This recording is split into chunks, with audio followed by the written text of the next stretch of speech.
from where he sits as a government enabling foundation for businesses. Stephen, most welcome.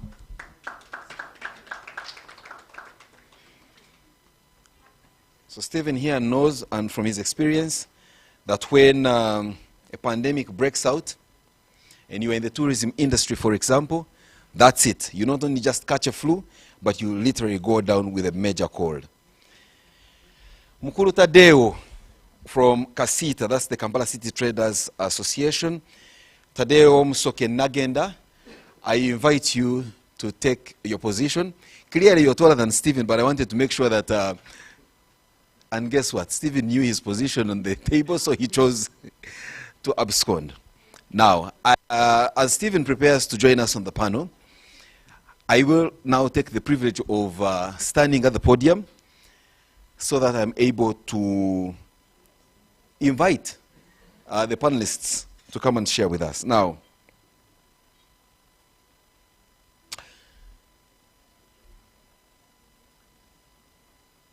okay, there comes in Tony to react from the Situation Room himself. Great. Now, Mr. Tadeo Musoke, Tony in his presentation did inform us that a bogoya must be in a certain shape for it to trade on some shelves in the United States. But we also don't believe that there is one standard shape of a bogoya. Some in fact say, then if that one which is sickle shaped is selling in the US, how about we sell our own which is straight like an arrow?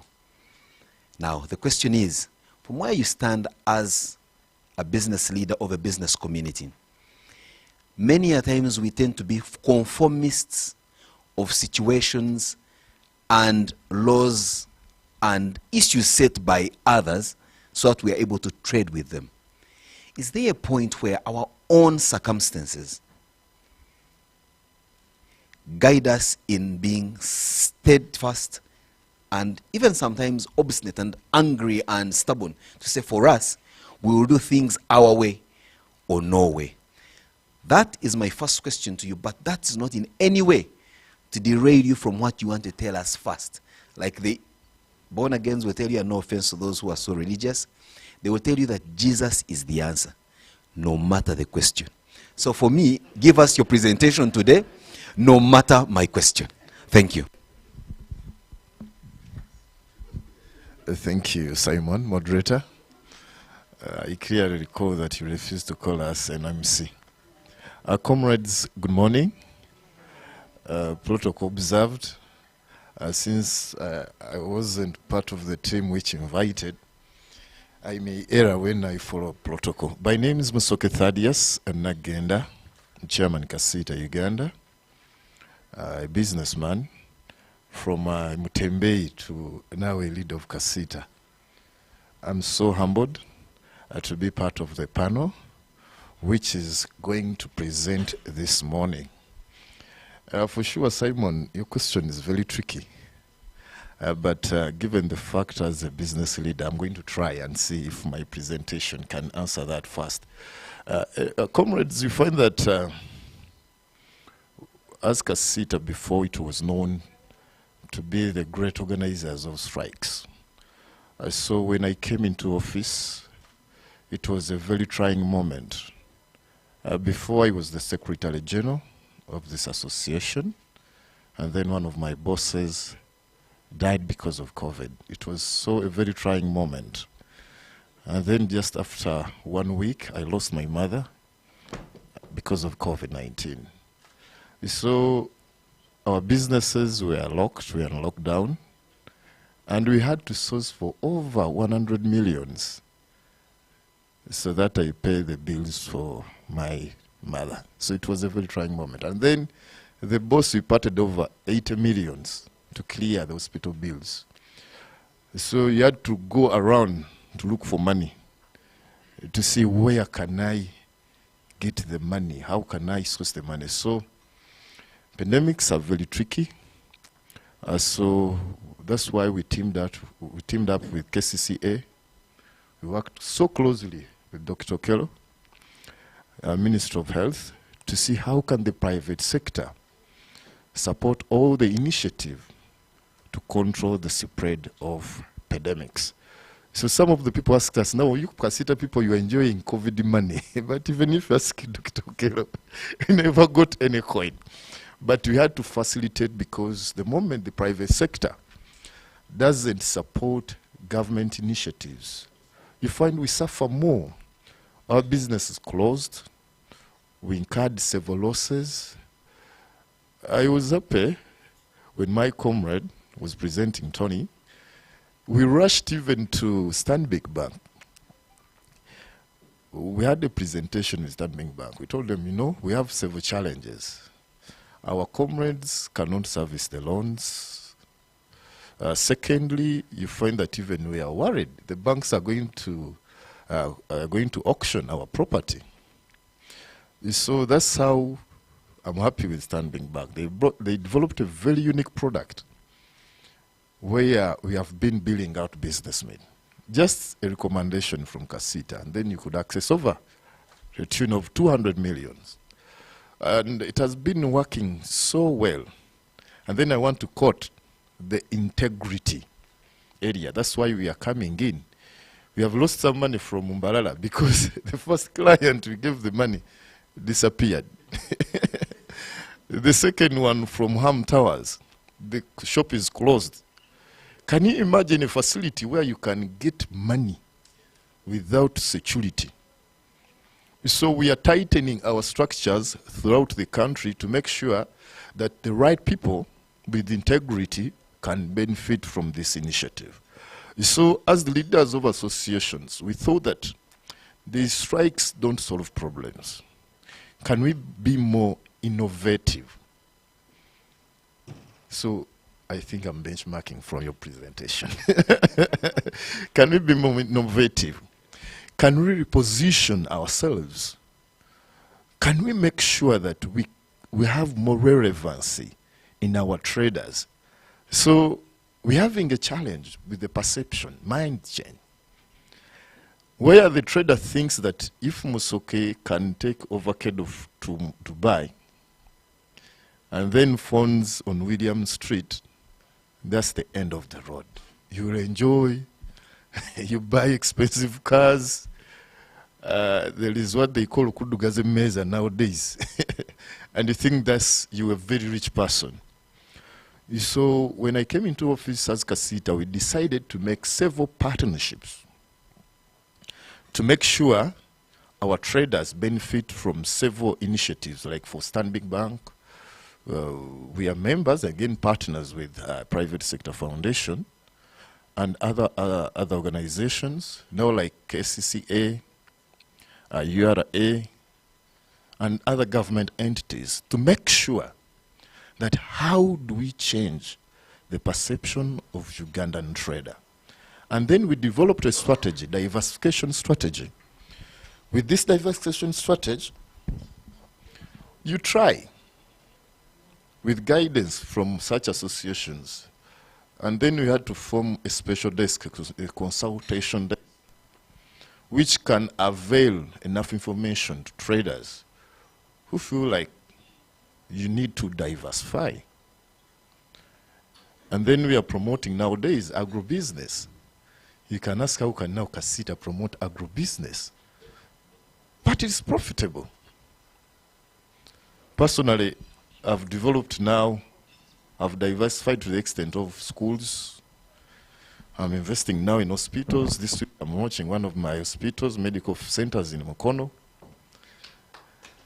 I've gone into, I opened a bakery to see that, yes, my shop is still there on William Street, selling TVs and radios and phones. But again, even venturing into agriculture. So with this unique setup, in one way or the other, this model has helped me survive during even COVID. That I used to supply things from my stores, and at times when I have such presentations, I'm so practical that I had to bribe the guards, the security guards at some arcades so that I can get some stock and deliver to my clients for survival. So with that, I saw that if you put all the eggs in one basket, you cannot survive. Right there, Mr. Musoke, and you cane it on a high. And that's not to interrupt you, but it's just to underline the reality that you have to deal with as a businessman operating in our unique circumstances. Stephen and Tony will tell you that where they operate from, to them it would have been better that you are concentrated in one area, you're so good at it, and you're a one-stop center for it. As opposed to what now you're sharing with us, that in this volatile situation where a pandemic can sink you in just one go, you become a jack of all trades and not necessarily a master of one. Now let's just put a pause to that and we turn to Stephen here, who then speaks to us from the side of Private Sector Foundation and giving to you business people and business entities that kind of guidance that will bring in bigger returns for our country. Stephen, in our earlier conversation, you did mention that nowadays the issue of Ugandan products, the problem is not what we always thought it was, availability of market. And in fact, Tony hinted on it in his presentation, that now where the challenge is the supply side. That where you have markets for our beef, there's not enough animals in real sense to satisfy the demand for beef, as Muzamir of Tony Otowa's story indeed indicated. How then does that come in with a situation like Musoke just described, where you want to try a bit of everything as opposed to concentrating in one area, like my friend Kapi there, who deals in tents and everything within the tents and not necessarily outside the tents? Over to you, Stephen. Thank you very much, Simon, and good morning to everybody here. First, I want to thank Tony. He really gave a fantastic presentation. In my former trade, where we share commonality in media, we used to say that a short pencil is better than a long memory. It's always good to take notes, because you might think you know, until what my brother said, Okudugaze Meza, can easily wipe out some of that memory. But with that light note aside, that's a very good question. I think that from where I sit, I had a lot of assumptions. And we are probably a victim of our own selves. We think Uganda is a beautiful country. We have a lot of food and a lot of capacities. There's a story of a very senior leader in this country who went to some country in the Middle East, and he was asked to supply goats in Mbuzi. He said, goats have capacity. They wanted 3,000 goats a week. This guy was so profound, he said that we have too many goats, I even knock them when I'm crossing the road. So round one, he mobilized 3,000 goats. Second round, it was a tough one. The third week, they could only give him young ones. And the Mugaga on the other side just said, cancel this guy, let's go to another country. For the simple reason that, one, we do not have facts. We don't have research on what we have. We have general facts. You know, we do censuses every 10 years. How many people know the population of Uganda today? Just quickly put up your hand, just guess. So this is not an exam, just put up your hand. 44? 46? Okay. I'll check on a fact, something called the worldometer. If you could go there, I think we are approaching the 50 million mark. How many people know how many people are born in Uganda every minute? So this worldometer is it's an app which monitors birth rates, but it says that one person is born every 18 seconds. So the quick question here, before I get it lost into into research is the fact that we need to take count and stock of what we have before we make decisions. So we've been going, as PSFU, one of our key result areas is to create markets for our businesses. And we've been going with all of you here on this panel. So we've been to the DRC, we've been to South Sudan, we've been to United Arab Emirates, we have been to Somalia now, good market by the way, United Arab Emirates. Our teams are right now in the US, in Chicago, and largely doing this thing. And so what we've discovered is that along the way, we have not been able to manage the supply side. Like Tony said, we have some 4 world-class abattoirs in the country now, with capacities of being able to do 500 tons a day. I've gone through all of them, and the proprietors are saying we don't have enough beef, we don't have enough cows. Secondly, those of you who know the doctor knows this, if you know about beef, it's about standards. It's about vet standards. Is the cow sick? What is the weight? What is the fat content? Does it have a history of tuberculosis or whatever it is? So there are those really, really serious issues to do. So we can't now enter serious markets because the issue of traceability, the issue of standards, quality are very important. So we are in Kinshasa, and we go to the supermarkets and we ask them how much is a kilo. Kilo is anywhere between 80,000 to 100,000 shillings a kilo in DRC, in Kinshasa. Kinshasa has a population of 18 million, 3 or 4 times the size of Kampala. Good market, 5 flights a week by Uganda Airlines we can access. These guys are saying, can you give us 1,000 tons? They want 1,000 tons, which abattoir is not doing. The best we can know is this cow is going to Rufra, and the guy fires a panga and the neck is off and they are slaughtering the animal. Standards issues, I leave that to Mr. KCCA. but clearly we need, one, we need to establish the real facts. How many tons, how much capacity do we have to be able to supply that? But so if we can sort out that issue and it is lacking, or being able to aggregate and say, we can raise X amount of watermelons in a certain place, Y amounts of tomatoes, so that we are consistent on quantity, on quality, and time. Just quickly, Simon, in London right now, Tesco wants to take our Hass avocado. They want these 1,000 tons every week. They want it at 5:30 a.m. to have left the airport, so that then their supply chain system can hit all the supermarkets, 1,000 by the way. So there are those little bottlenecks that we need to manage very, very early. But as I close, you asked a very important issue of the sustainability of businesses. I have been a victim of sustainability. I used to publish a newspaper, but because we refused to research and to change, these guys in social media hit us, and because we didn't have a web-based paper, we were still selling newspapers.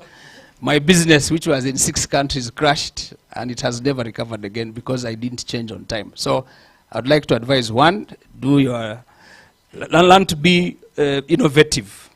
But 2, diversification is important. One thing can kill you, as we have seen in the COVID, people in tourism, people who depended on, strictly speaking, hotel accommodation and tourists. The moment they shut down the skies, that business died.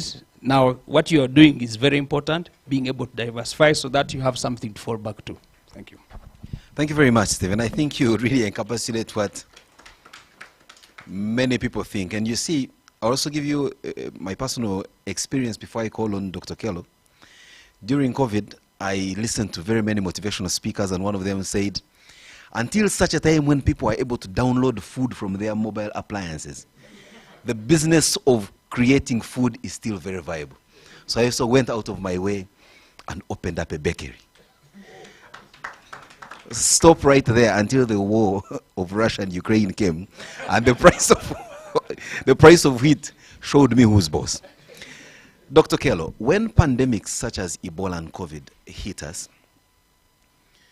over and above the disruption of just the fear of death, there is always, and we've seen it with COVID, many people thought, rightly, and the jury is still out there, that Uganda's interventions were akin to using a hammer to kill a fly. That the rest of the world seemed to be open for business, or when they closed momentarily, they opened faster than the Ugandan economy could open. And in all his speeches, His Excellency the President referred to you, the scientists, for having advised him to stay the course of what he did. And because you scientists, by your own nature, and I'm not going to bring about the debate between social scientists like myself and you, the scientists, is to say that many a times you possibly are more interested in delivering on your scientific standard operating procedures at the expense of the realities of businessmen like Musoke and people like Tony and Stephen and everyone in this room whose livelihoods possibly depend on day-to-day trading and interaction. Do you feel you possibly also shoulder the burden of killing businesses in circumstances where possibly you would have relaxed a little bit to allow them to thrive? Thank you. Thank you, Simon. Morning, ladies and gentlemen. And thank you for honoring our invitation as KCCA. Simon, I'll start with probably with an event that happened. During the COVID pandemic, one of our challenges, as we say, okay, you've said you are the scientists, was, there's the issue of life and livelihoods. So what we did, and this may be the first time this is coming out, we had a matrix, and the matrix was looking at, it was a risk matrix. So we looked at all the sectors, and we were grading them according to the economic impact and the risk of that activity to life and the available mitigation measures. The best example I would give was when we came to the truckers. Uganda is landlocked. So if you notice, borders were supposed to be closed such that people would not be able to come in. Now, when you are looking at this matrix, we said we cannot survive without goods coming in or goods going out. So when we allowed truckers to come in, looking at that matrix, the truckers had a very high economic impact, but they are also very high risk. So that meant that you need them, but your mitigations would have also to be very stringent. So the truckers came in, and when you started getting cases from the truckers, what did the population say? You people, can you be able to stop those trucks from coming in? But they forgot that these trucks were more or less our livelihood, because that was where we were surviving from. So the balance is not as easy as it is there. But again, as you said, and Juliana, you'll help me here. When some of the industries, we actually went out of our way and sat with some of the sectors. So I remember we sat with the beer sector, those ones, and I don't know why I was made the lead, but either way. So from then we needed to understand that sector. So we'd sit with them with this matrix and ask them, what do you do in your sector? What are the things you can do to make sure it can operate safely? So the solutions would come from them, then us would rebut from the scientific side. Case in point, we'd say, okay, if you can be able to do this, let us move ahead. One where people say that probably took a long period of time was schools. Earlier, about April 2020, the conversation came in, can we open schools? So he said, if you are to open schools, we will need to test everybody going back into the schools, not such that those who are going back should ideally be free. But there are also the schools, so you need to open up the transport sector. But there are also students who are out of the country who will need to come back. So you have to open up the what? The borders. But when they're in school, they need produce. So you need to open up the what? The shops. So what mitigations are you going to do? We could not come back with all. Said, okay, so are we opening up the whole country? If you have to open up the whole country, yes, we know that probably 5% of the people will actually have severe disease. And you can have up to 10,000 cases a day. What's 5% of 10,000? It's about 50, eh? So you're going to have 50 severe cases. Those are 50 ICU beds on a daily. Do we have those beds to be able to do that? So what do we have at hand as a country to respond to that? So that was where now the decisions were being made.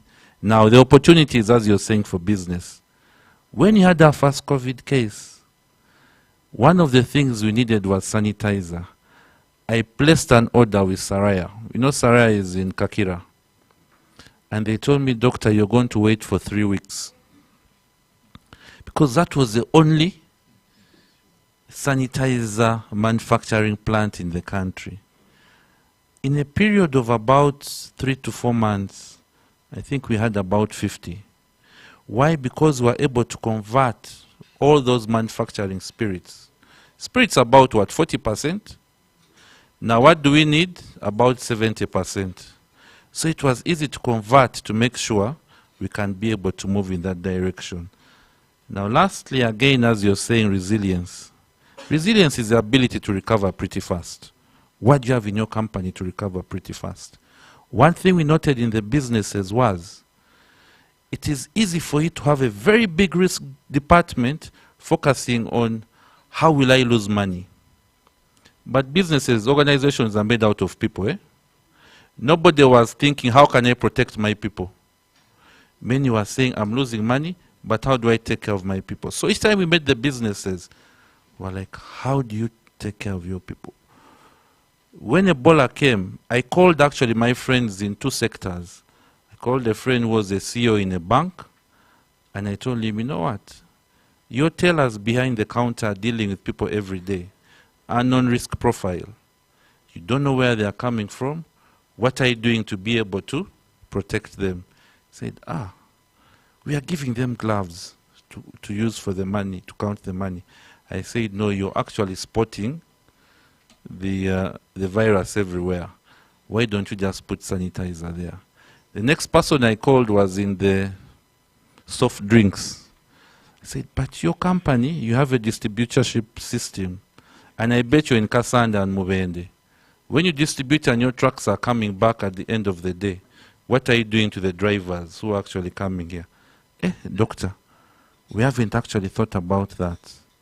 So again, for the businesses, how are we protecting the people? The President is the United States, as he was there. The Secretary of State announced something very novel. Americans are going to start what they are calling global health diplomacy.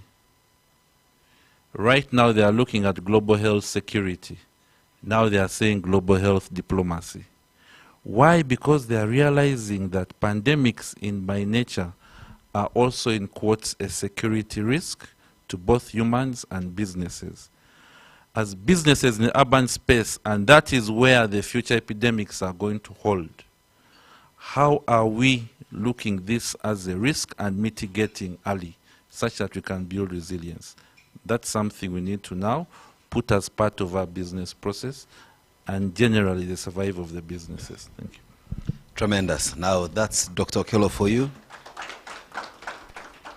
Swinging into the depth of how decisions were being taken for the activities that many of us scoffed at and said the president is possibly shutting down the country. He doesn't really want movement because of the politics at the time and the like. But talking about which, Tony did mention something about the character of our own entrepreneurs.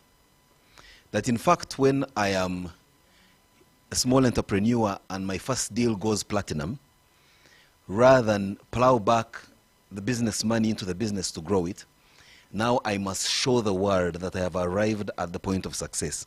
And so, for example, if I'm a contractor for roads and I get the first contract, the money, instead of mobilizing equipment on the road, I'd rather buy a big SUV so that I live and appear the part of a contractor.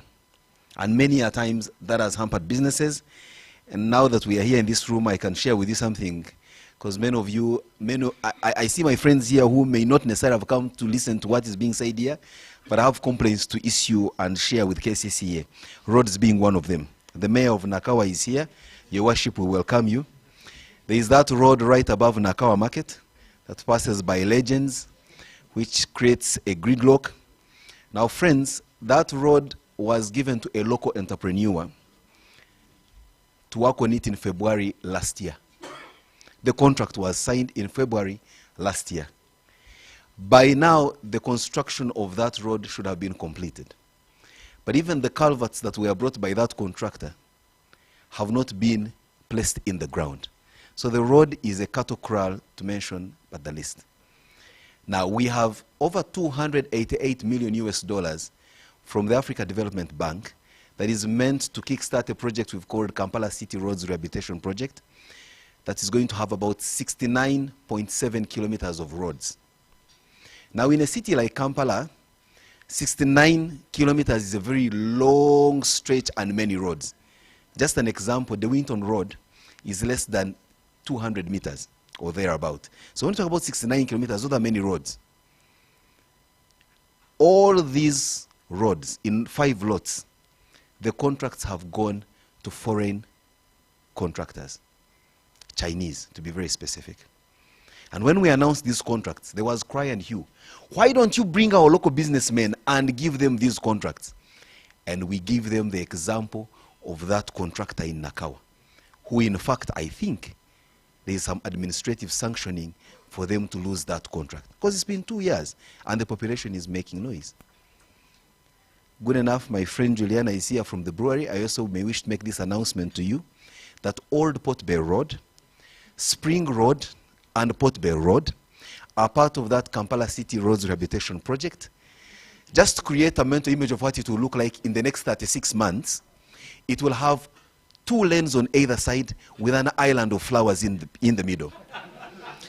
All the junctions you know, like the Bugolobi T junction at the MTN switch, will be signalized, and the roads will be made from the Wampeo roundabout up to the Port Bell Pier. How about that? Those who are not clapping, I know, are from Salama Road. That too is also part, it's in lot 4 of that project. The Salama Road, the contractor is yet to be formed. I think the contracting will be done in January. And when they commence, it will take 30 months. Those who are not happy, I know, are from the Chitezi Road, from Gayaza Chitezi. That too is also part of this project. So there's going to be quite a massive flow of activity. But why did I bring this announcement to make? And before many of you come in to say, you know, you've seen it on trucks. There are always those motors on trucks. Tuandikoze na yabo. We would have been successful in our businesses, but KCCA, we have our cars, but the roads are not car-worthy. Yet the police tells you your cars are not roadworthy. And then you look at the road is not car-worthy. So it's just to tell you that on where we sit as KCCA, it's a struggle, but we'll try to make sure that we create an enabling businesses, an enabling environment for your businesses. Now, turning to you, Tony, what do you say, going back to my earlier question, to the mindset and behavior and character of our entrepreneurship spirit? When do we begin to eat our eggs as opposed to allowing them to brood and hatch into chicks for more chickens?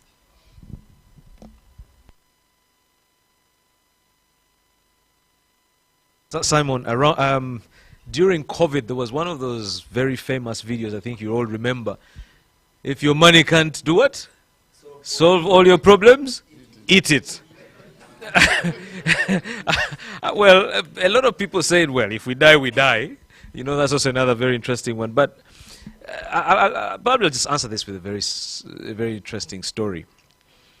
There was a bank, I won't mention which bank, that gave a gentleman money. He came and said, you know, I want to build a school, just like how my comrade here wants to build a school. Said, I want some money to go and build a school. I think there's demand because where I am, schools are far. he was given money. So, like the bank almost does after, certain milestones, they want to see how far with the school and the construction. So they go and check on the school and the construction. And they found a liquor factory. They found a liquor factory. And when they asked the man, why have the funds been diverted to this thing, he said, you see, the return on investment in this liquor factory is far better than the school. And well, he was rightly so. But that is the mindset that we keep talking about, not being able to have a very well-focused idea of where you want to go. One of the things that we train is entrepreneurial mindset or planning and structuring, but also having just a simple business canvas. Where do you want to see your business 1 year from now, 2 years from now? Many of us, and again, I'm also victim to that sometimes, we want to start a business today and hope that it will make profits today. Okay, so we want to start enjoying the profits, forgetting that some businesses take about 5 years to make money. If you look at real businesses and how they evolved, I mean, in some of the business cases, you'll find that many businesses keep spending money, and probably until year 10 is when they start breaking even. Now, I don't know about people who are into real estate, but people will tell you, unless of course you get your money in a funny way and you go to Nigeria, like I mentioned before, and buy a plot and build apartments, it probably doesn't make business sense because you're throwing about 1 billion or 2 billion shillings into these apartments. And when you ask yourself, when will you actually break even, it's a different conversation. So it's also understanding, and again, like I said, not everyone is an entrepreneur. Some of us should be comfortable sitting in an office, typing away. Some of us should be comfortable doing whatever we do best. And probably that is where, again, like the why, that's where your money then starts coming in.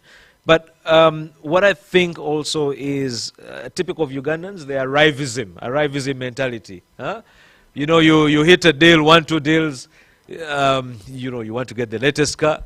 Some of us want to marry the second wife because we can manage now, But you see, that arrivism mentality is one that really affects us a lot. In the oil and gas sector, there is a situation where some people, they call them PAPs, project-affected people, were given money or compensated. And I know you're going to compensate people as you're talking about your nice roads that you're talking about. I didn't hear my road. But as you're talking of all these roads that you're talking about, people are going to be compensated. What's going to happen? The next thing you know, they have gone for a small meeting. Nowadays when you're going to Kuchala while hiding, it is called a small meeting. So it will happen. And the sense of arrivism when we make money,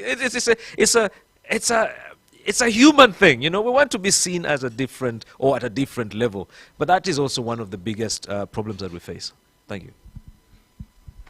Tony, I think you have painted the picture very succinctly, although for me as a budding entrepreneur, like I said, I am now more than scared. I thought by now I should have broken even from my bakery.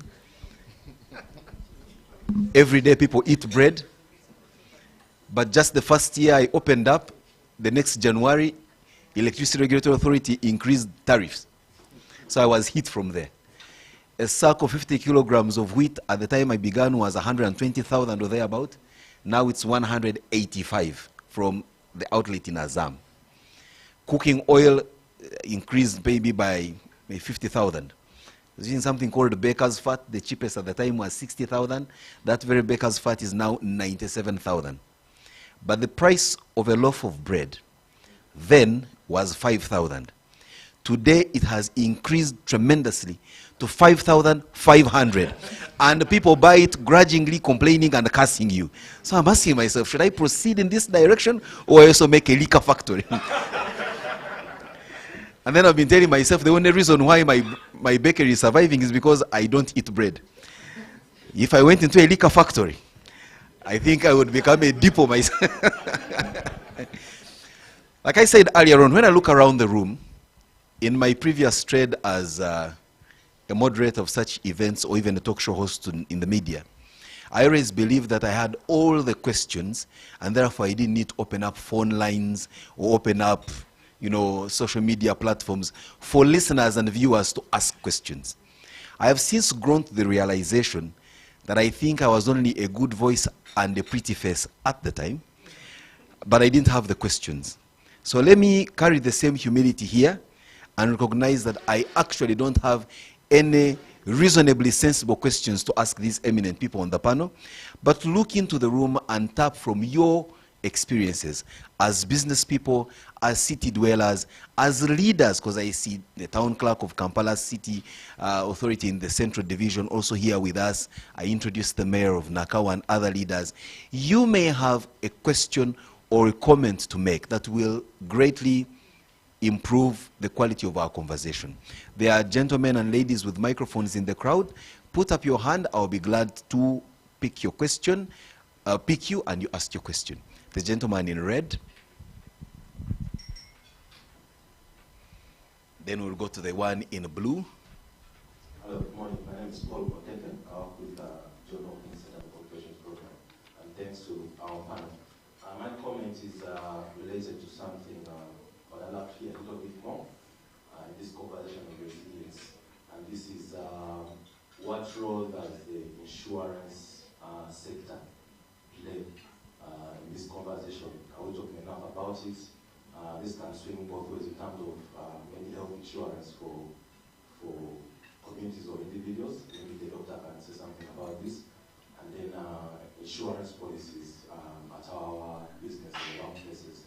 Because I feel it could play a big part in terms of absorbing the shock that these diseases, beyond pandemics, that diseases like malaria and HIV, that are usually forgotten, but they bring really heavy shocks to our lives and businesses that we can't even respond or even thrive after surviving these pandemics. Thank you.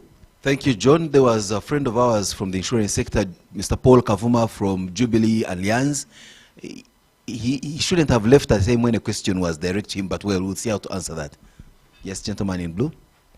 Thank you, panelists. By name of Lugaranga Charles, Speaker Makinde Division.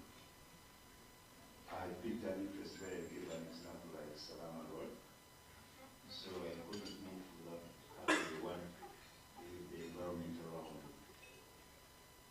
Indeed, I've liked all the ideas and the rhetorics of the panelists in front of us.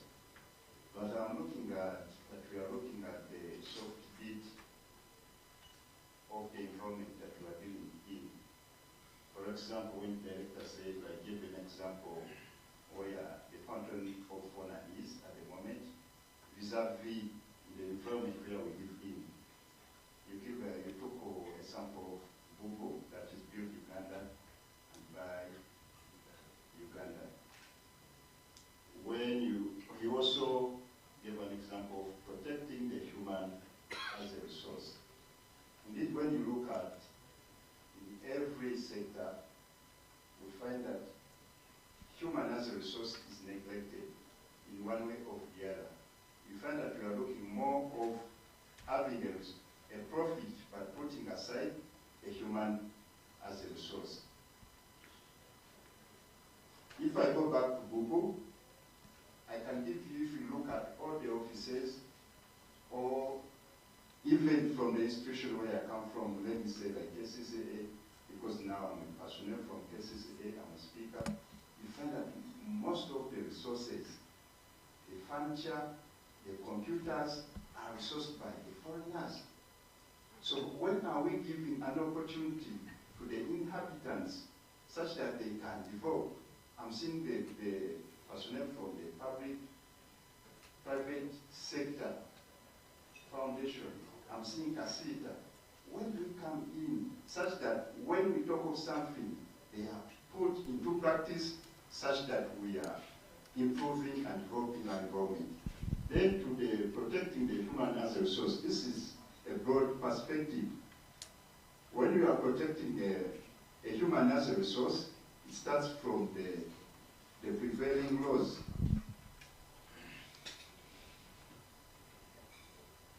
Going back to Salama Road, now the state of Salama Road, the human, they are paying the resources, that is tax, but gaining at the state of the road is, you see that people have left the structures, they are not getting from what they built. If you put your apartment, you're not getting profits. find that a resource which is a human is not benefiting vis-a-vis the government had put across. Okay, Even the curtailing vice that we have at the moment, we think that abduction, you may find that people may not like to feel that vice, but it's a vice that every platform we get, we have to talk about.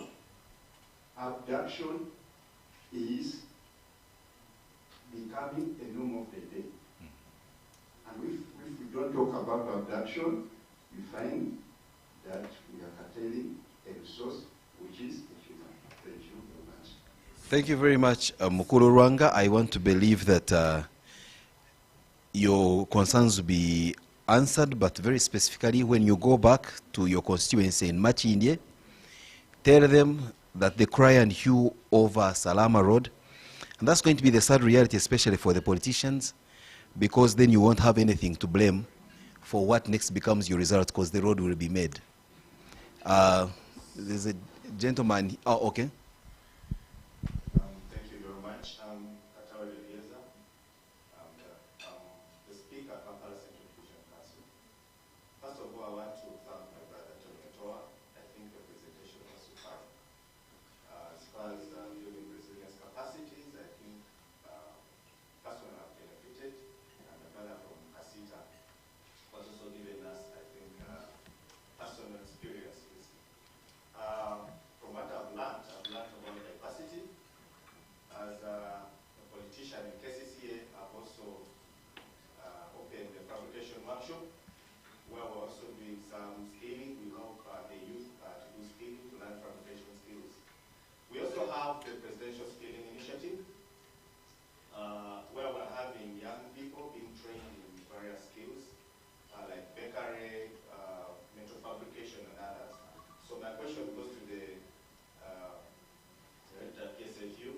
How do you get these young boys who have, and girls who have, been trained in scaling, to benefit from some funding from your organization so that they can start something? Thank you very much.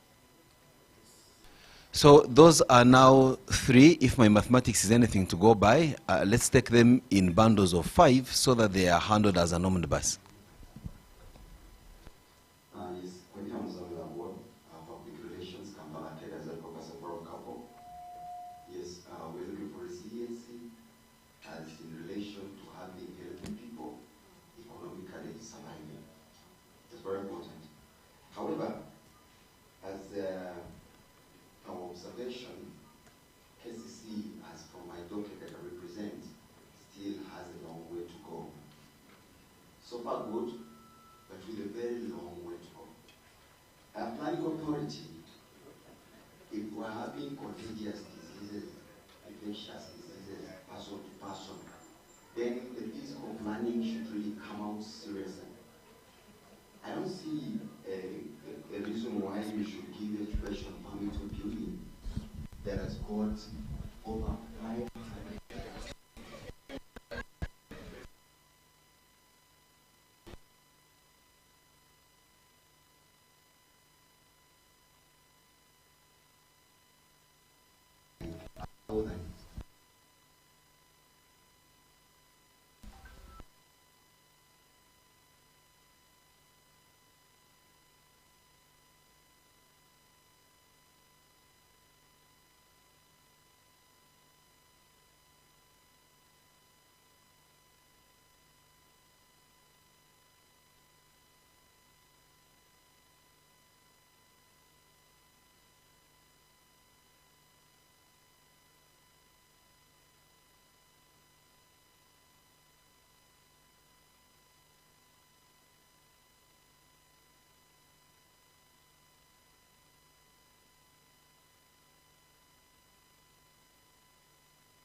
he decided to develop something. Now, this person is from a poor background, but he has decided to develop something. And now, then he runs maybe to Parish Model or Reliance to Upenyoka. He gets a loan of 200,000, 400,000. But again, UNBS comes out and say, to give you, because like it's on record, micro and small scale, UNBS wants 500,000 for each brandy somebody produces. The president has helped this person to kill himself.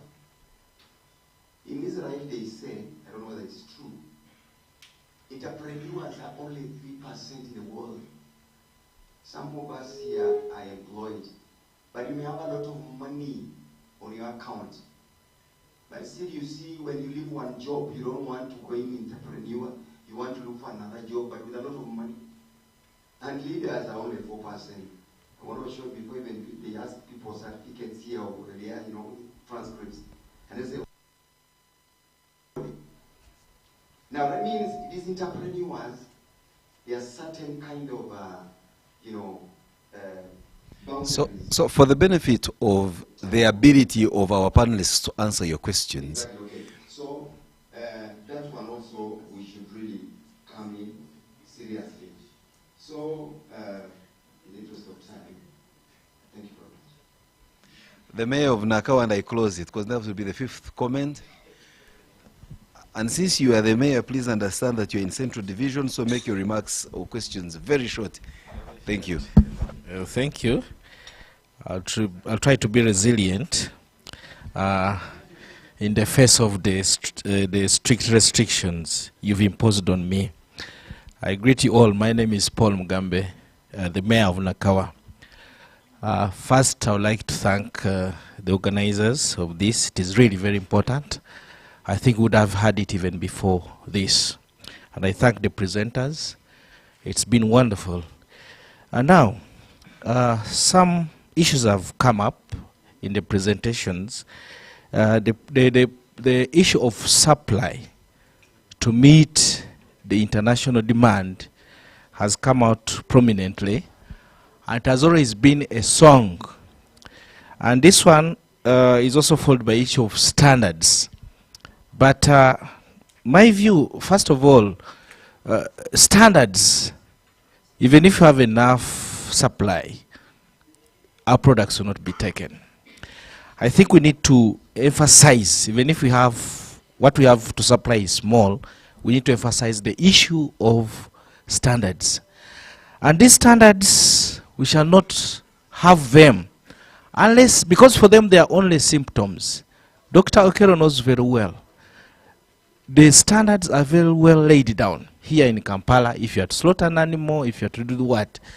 But they are not adhered to, largely because of corruption tendencies. You find cows brought in Rufula or in these abattoirs sick, and to be offloaded from the vehicle and slaughtered and put on the market because someone has been given kintu kidogo. So before we think of this, we need really to go down and fight the issue of corruption. Then it will also lead to us having trust internationally. But where we have corruption, even if you say it's like COVID, sometimes people forge even the results, and sometimes even our result certificates are questioned. So corruption, we should fight it. Then the supply, you say the supply is not enough. Let us supply what we can. Because supply on the international market is a contribution. You find Rwanda is making a contribution of 2% to a given product.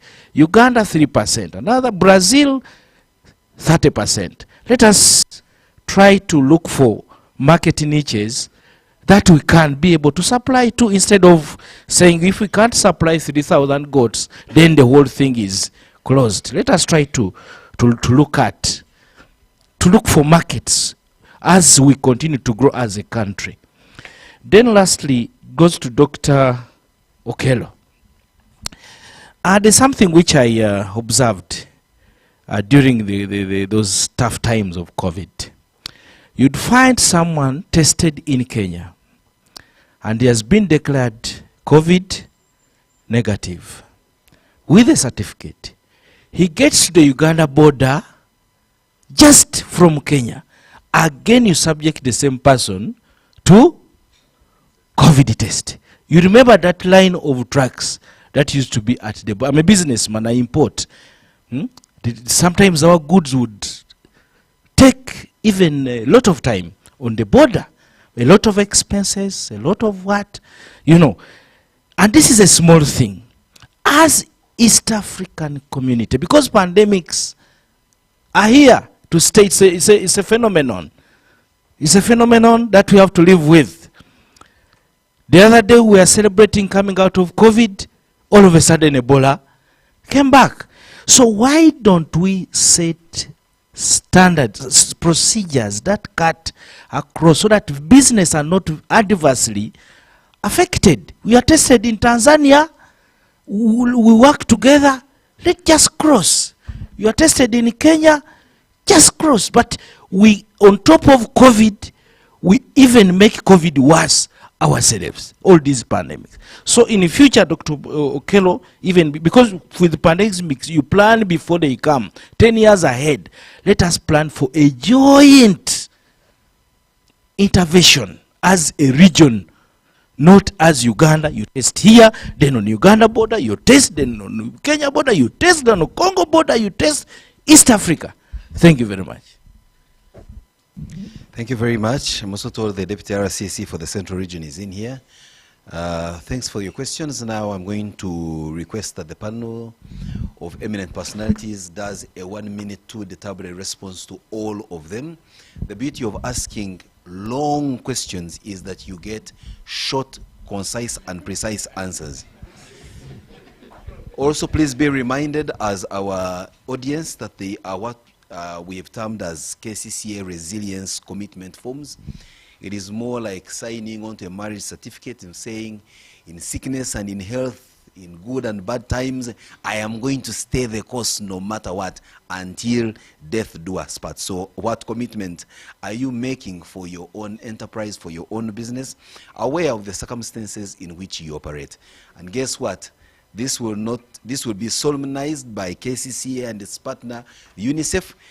The punishment for breach is not as bad as that contained in the new and old divorce laws. So please feel free to make commitments which you know that even if you break, you won't die. Dr. Okello, let's start with you and we go down the line. Yes, thank you, Simon. I'll give a general comment. Many of you remember that image which was in Qatar, the Japanese supporters, who after the game were cleaning after the what? The stadium. Two things, they were not in Japan. Secondly, nobody forced them. What does that mean? Health starts with you. So many of us are saying, what is KCCA going to do about A, B, C, D, and E? I push it back to you. What have you done to make sure you're your neighbor's keeper? So again, remember that image. That is how we begin to be able to make things move. I also talk about Rotarian Paul Mugambe. Because I know he's Rotarian, allow me to address you that way. The other is the East African Protocol. There was actually a central system for uploading results East Africa-wide. The issue was just whether people were willing to use it. There was hesitancy of using it, but it's there where results would be uploaded and there was a one-stop area. Uganda seemed to be taking the lead. There was an issue of harmonization, but the protocol actually does exist. Mr. Muzamiru, again, the same thing, the Japanese model. Congestion is a factor of urbanization. You're not going to do away with congestion. The issue is, how are you going to live with that congestion? You have traveled, I believe, you go on the tube, you squeeze yourself on that underground, and what do we call it? Mass transport systems. Congestion is part and parcel of the urban environment. But how do we work around that? What systems do you have in your organization? What organizational culture do you have to promote health? Now, you're going to rent let me give a certain example. It is okay for you today is the what? Friday. In a week's time, there's going to be traffic jam going to Western Uganda. After Lukaya, people are going to do what? Be throwing those things outside their cars. How many of you are going to stop and warn somebody in front of you, or you're going to joke about it? What are we doing? We are normalizing illegality. And that is a part and parcel which is becoming part of our system. We are calling it so many names, but it starts with us. So my message is, as you're driving up country, if each of us stopped any of the cars in front of us, be sure in the next 2 weeks it won't happen. Why? Light a cigarette in a taxi today. Will you last 5 minutes in that taxi? You'll be thrown out. Why can't we do the same for what other people are doing? Mr. Muzama, you're actually a leader. Why are there 5 people in that area? Why do you go and rent in that area yet you know there are actually 5 or 4? Why do you build in a wetland yet you know that you're going to spend more money? Why does the architect allow to actually do those plans inside there? So again, insurance, it's also one of the mitigations, but the challenge is they create products, it's also an industry, it needs to make profits. So the products will tend to see where they can be able to make money. For COVID, it was challenging for most insurance companies. Costs were high. Trying to get the premiums to be able to offset the costs was difficult. If you notice, they would give you exclusions. This is what we want to treat, this is what we'll treat. But as a general rule, it is good to have mitigations for your business, and insurance is one of them. I think the next, Honorable Wanga Charles, caring about people. One of the things we are doing actually in this epidemic is vaccination. I would suggest mobilize people, let's get vaccinated. That's the best care you'll actually give for people during epidemics. Thank you very much. Thank you, Dr. Piero. I will pass the microphone down to Stephen. Okay, thank you very much. Good questions. I think my brother has spoken about some of the things here. The issue of consuming Ugandan products, I think it's at the PSFU, the Private Sector Foundation, we are pushing for that. A couple of years ago, we had something called Proudly Ugandan. We are pushing the Bubu brand. But very quickly, if you moved to an average seminar, go to the coffee section. What do you find? Nescafe. I have been battling with Nescafe up to the president's office, the vice president, the prime minister. We have the best coffee in the world. Nescafe is number 10 on the scale of quality. I take coffee like a connoisseur. Let's start pushing this. I don't know in KCCA if we walked into the room there. Do we find which coffee are you using? Yes. Nescafe.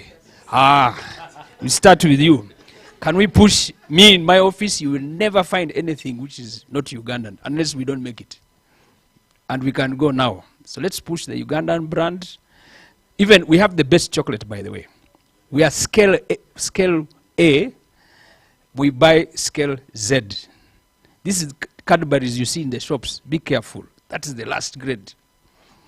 Yet we have the best coffee. I mean the best cocoa, which is now being used for blending. So let's start to explore some of these things. And again, we are now jumping into the deep end on that quickly because of time. Now, on the issue of on how much we are consuming, both in terms of skills, I think it came from Maki India, or was it Kampala division? Yes, I think Tony talked about that. The quality of our services, Vanange, are terrible. Contracts are given, we don't deliver well. These private sector people are very sensitive on time. Joanita will tell you, I want my plant fixed because the demand for this weekend for beer, you bring a Juakali guy, he messes up the machine. Are you going to employ him? These guys will fly a chap from somewhere in Germany, put him on business class because he's going to fix. I know this because when we were in the New Vision, we had to fly in experts to come and fix our machines because some of our technicians were poor. But on the flip side, I'll tell you a good story. We went to Goma. And in Goma, there's a big UN camp, MOC and all that. The best mechanics are from Uganda. They will tell you if you want your car fixed, call a Ugandan. And these are the phone numbers. I was very happy.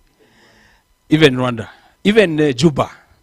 So there are some guys who have got their thing right, and actually they are flying our brand high. A guy called Mugoya took the best contracts in Kenya for road construction because he created a good brand, and I'm proud to say that we can associate with such people. But here, I think we have issues, and we need to get to that level. Very quickly, issue of informality is still a problem. Please register your business. I know the tax guys will come for you, but now you can't get anything good if you are not traceable, if you are not formal. So get on to that. Skills. I have a good story and a bad story. I'll start with the bad one.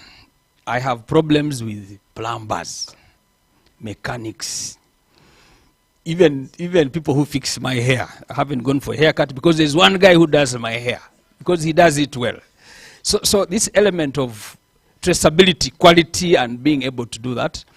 But I'll give you the good story. The good story is that right now at PSFU, under the Skills Development Program, we are now pushing for certification. So plumbers have levels. So we train you, we give you a toolkit, we certify you, and we put you on our dashboard. So in the few weeks to come, you'll be able to go on an online system, which is private sector led, and you actually dial in on a plumber in Makindye. He has a phone number, he is traceable, he is certified. As we speak right now, Ethiopian government trained close to 10,000 welders, skills 1, 2, 3 levels. They are the ones who did this Doha thing you have been seeing of the World Cup. Now they are international acclaimed. We are going in that direction, and we want your youth to be part of this program. We will train, certify, and be able to push them. Finally, the issue of standards, my brother, Mr. Mugambe, is, and the issue of integrity, the issue of corruption is us private sector. We have a gentleman we are supporting. He has a big piggery out of, he does 5,000 pigs. Top quality. He doesn't even want people near his factory and his establishment. In fact, he has created a radius where nobody comes very close. So he has quality animals, good cuts, top of the range packaging, etc., etc. Recently, he lost 2,000 animals out of 5. And this guy uses technology of the highest standards. But do you know where the problem came from? The problem came from feeds. His principal suppliers were guys in an outlier village who, unfortunately, some goats and chickens and dogs were moving into a place where he was getting feeds. So they come stepping and everything. They introduced the swine fever. This man bought feeds from there. In a few days, he lost his 2,000 animals. What is the moral of the story? This issue of integrity goes up the grassroots. I think it is everyone's responsibility, like my brother said, for us to ensure that we create some minimum standards so that we are trustworthy and we are people of integrity. So this guy has done what? He has decided to import from Netherlands, boss. The entire villages who have been supplying him have lost out because one guy allowed some chickens, some dogs to move around and spread the disease. So let's make health an integral part of ourselves. Let's all be responsible. Let's know that whatever we do now affects the entire country's supply chain system. Thank you very much. Thank you, Steve. With incredible messages there for us today. Since Tony, you are the keynote speaker, then you are a member of the panel. I think for purposes of keeping it within the time frame of concluding at 10 a.m., it's now 2 minutes past. Let's pass it on to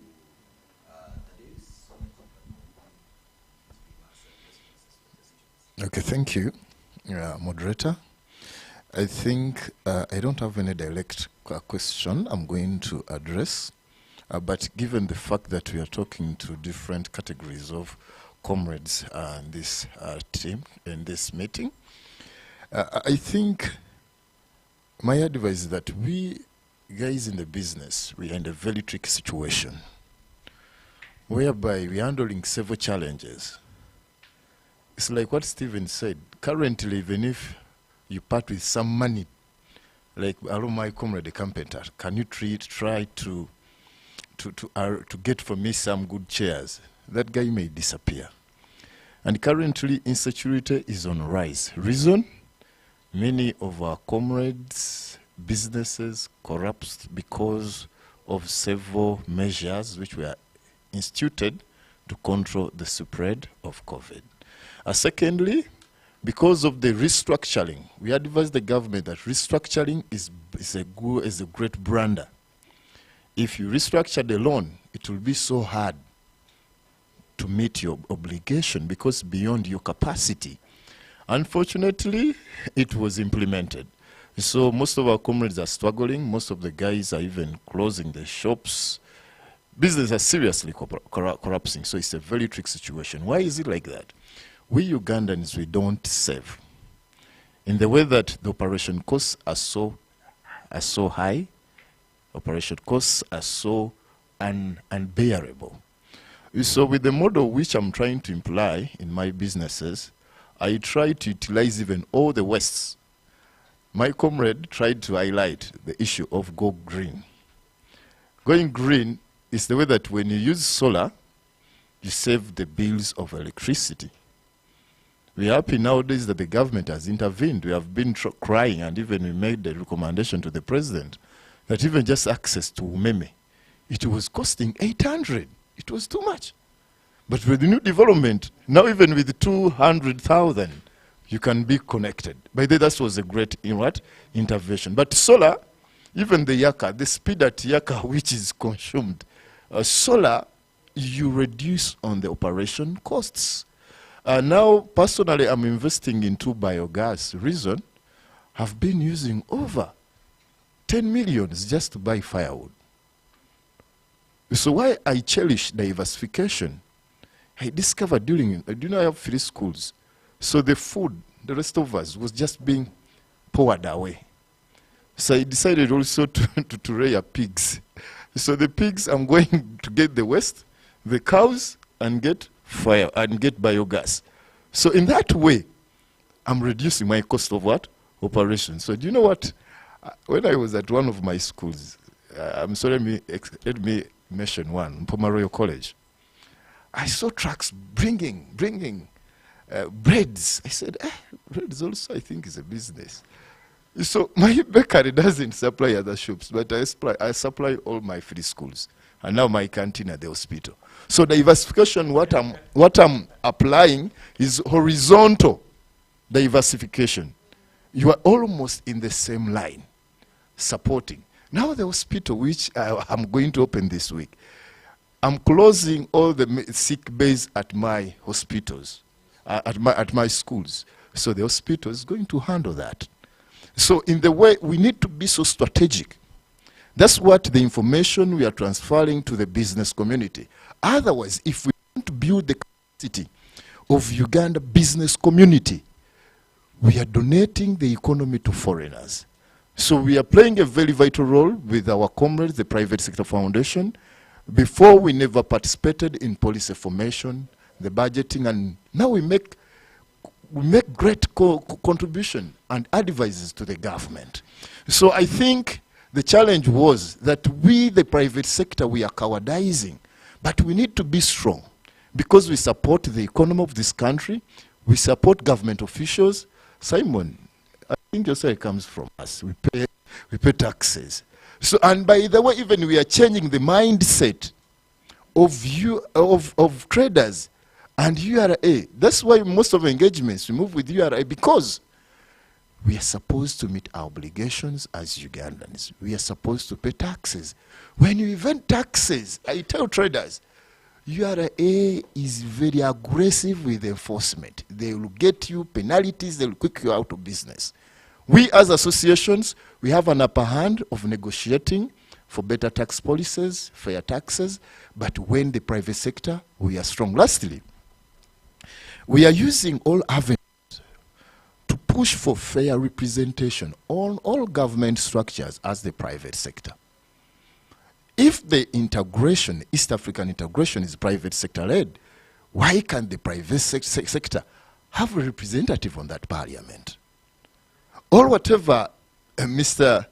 Stephen is presenting is the essence of developing our economy. So the private sector should fully be represented.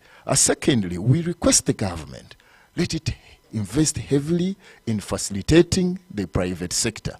Thank you, I submit.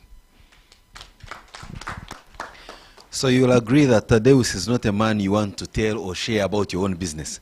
Because when he discovers it's making some headway, he will usurp it and make it better. So now that you have schools and you can see what children, how the demand for children is, I don't know whether you're also going to take on the role of parenting so many so that you can feed your own schools, or better still, are you going to open up a teacher training college so that you are able to support your schools with teachers and everything in between?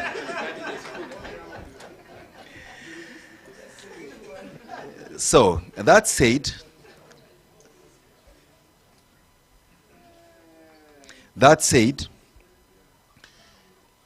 I want to be honored to say thank you very much and request all of us to put our hands together for this eminent panel that has graciously shared with us their knowledge and experiences. But also in the same latitude, I want to thank you as an audience. Coming in very early on a rainy Friday morning, you could have been elsewhere, but here you are to attend to our call to ensure that, yes, you participate, learn, but also importantly, share your knowledge. Another reminder is to say we have those commitment forms that have been shared with us. Let's make those commitments. May I request the panel to assume their seats for one last ritual. Thank you very much. We can clap for them as they take their seats. Except for Dr. Okello, who I'm requested stays around because he has got one important function to perform. May I request the following people to step forward: Dr. Miriam Nanyonja and Dr. Alex Nyabachira. Now, what you're about to witness is an appreciation ceremony for a distinguished person who has served diligently in overseeing our KCCA Ebola response, seconded to us by the World Health Organization. Dr. Miriam has been with us over the last several weeks, leading the Ebola interventions that we've had as a country and as a city very specifically. Today happens to be her last day. I think that also is a sign that we have successfully kicked Ebola out of us, although the scientists say that for any epidemic you must go 42 days straight without a case reported. How many days have we gone, Dr. Kello, now?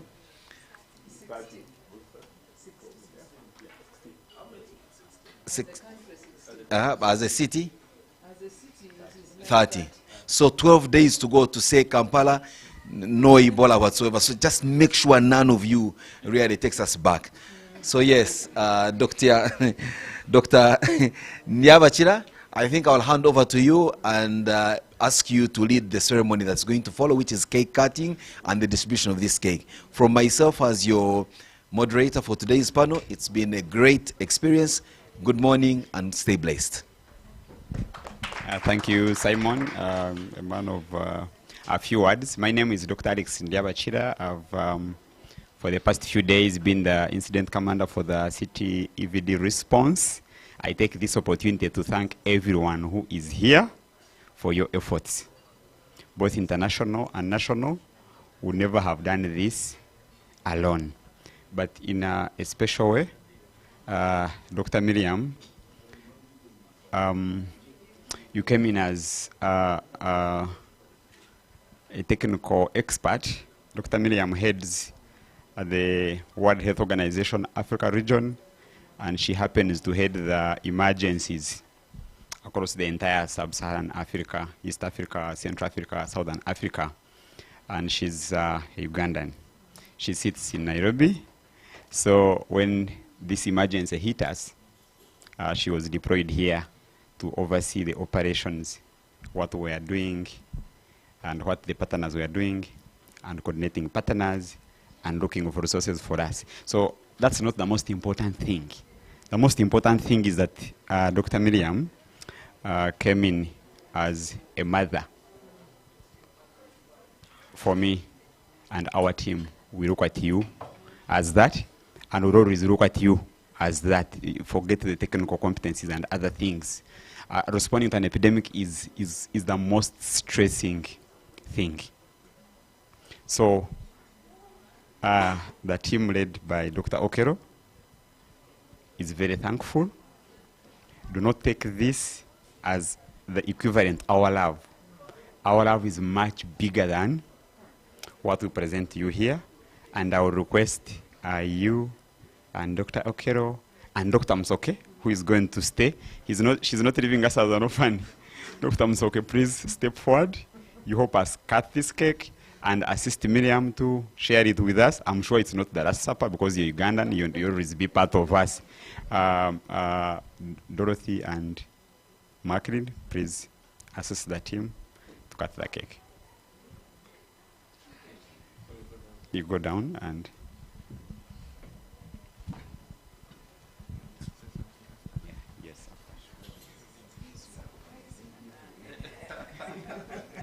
Yes. This is the only meal I think you're allowed to eat without washing hands from what I have seen elsewhere.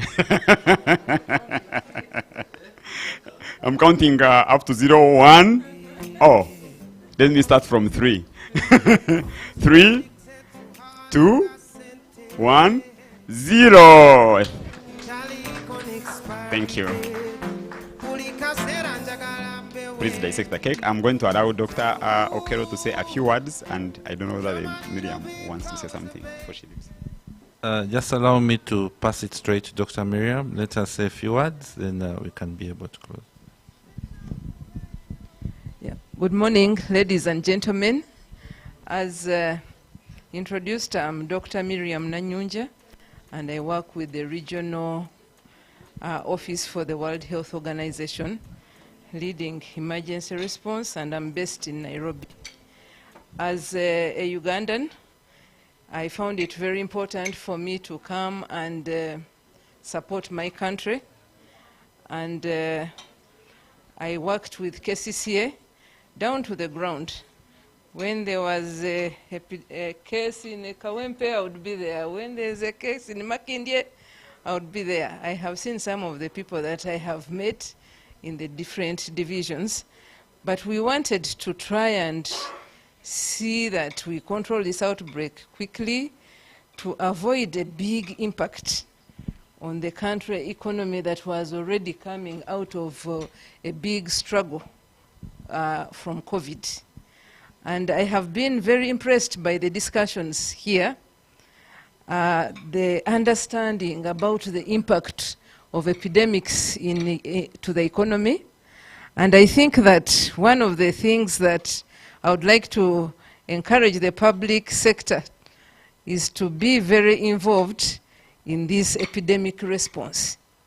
Because we have seen the impact, we can bring ideas to the technical teams that can help us to prevent unnecessary disruptions, but we can also coordinate the other business people to help in putting together the interventions that can quickly control the emergencies.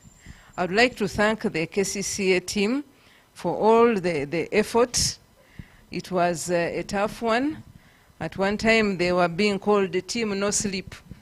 They would work, go fetch contacts in the night, find the cases in the deep of the night. And these are things that go unnoticed by most of the people in the city. But it is effort from people like these that help us to control the outbreak. So I thank you very much for your collaboration with us, and thank you for this farewell and recognition. I am a Ugandan, certainly, and always available to support my own country. Thank you very much. I think, ladies and gentlemen, that brings to the end the session we have had today. You may leave at leisure, but please don't leave without having a piece of the cake. Again, thank you very much for making time. And if you don't meet physically, have a happy Christmas and Merry Christmas and a Happy New Year.